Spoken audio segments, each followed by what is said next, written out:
Hi and welcome to another discussion on this channel. In a recent video, we said that in order to qualify for immigration to the United States, the applicant must prove that they will not become a public charge upon arriving in the country. Now, as a diversity visa applicant, if you cannot prove that on your own, you will require the intervention of a sponsor. We also said that that sponsor has to be a U.S. citizen or permanent resident.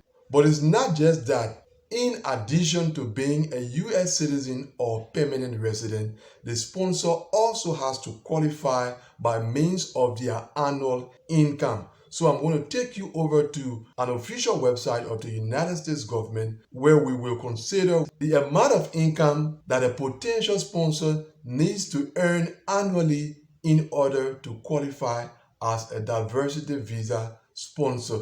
So let's move over to that website and consider the poverty guidelines. This is the U.S. Department of Health and Human Services website, and this website shows the poverty guidelines. The poverty guidelines, in essence, are amounts that are established by the U.S. government to indicate the income a person or family needs to earn to meet their basic needs. So in this table, for example, we have in this first row, as you can see, if you are a single person income earner in the United States, you must earn more than $12,880 annually in order to meet your own needs.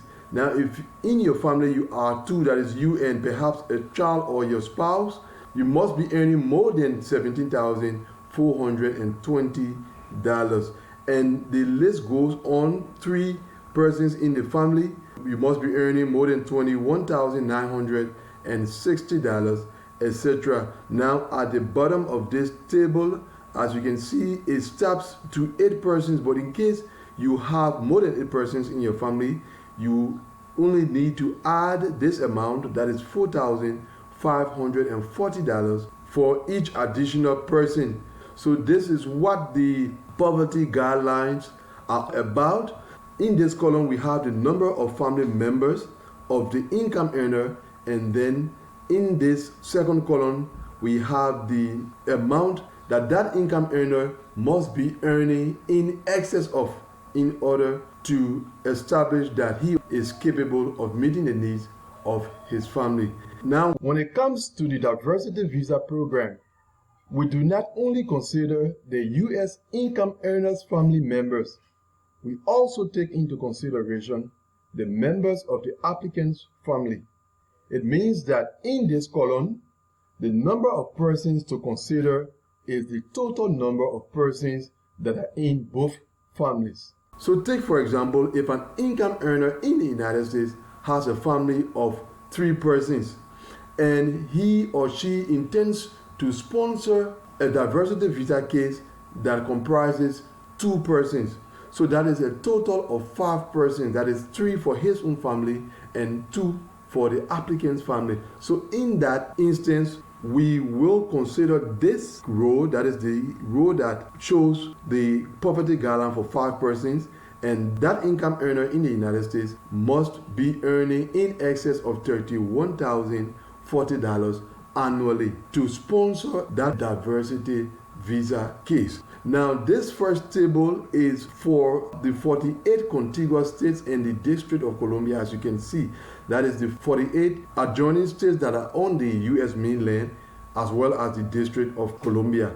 In case your potential sponsor resides in any of those states, this is the table to consider. Now, if that person resides in the state of Alaska, just scroll down to the second table, and in case that person is a resident of Hawaii, scroll down to the final table and you will see the amounts for the state of Hawaii.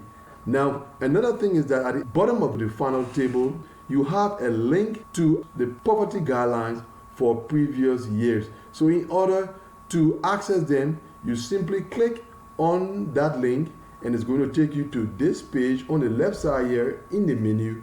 As you can see, we have the poverty guidelines for recent years.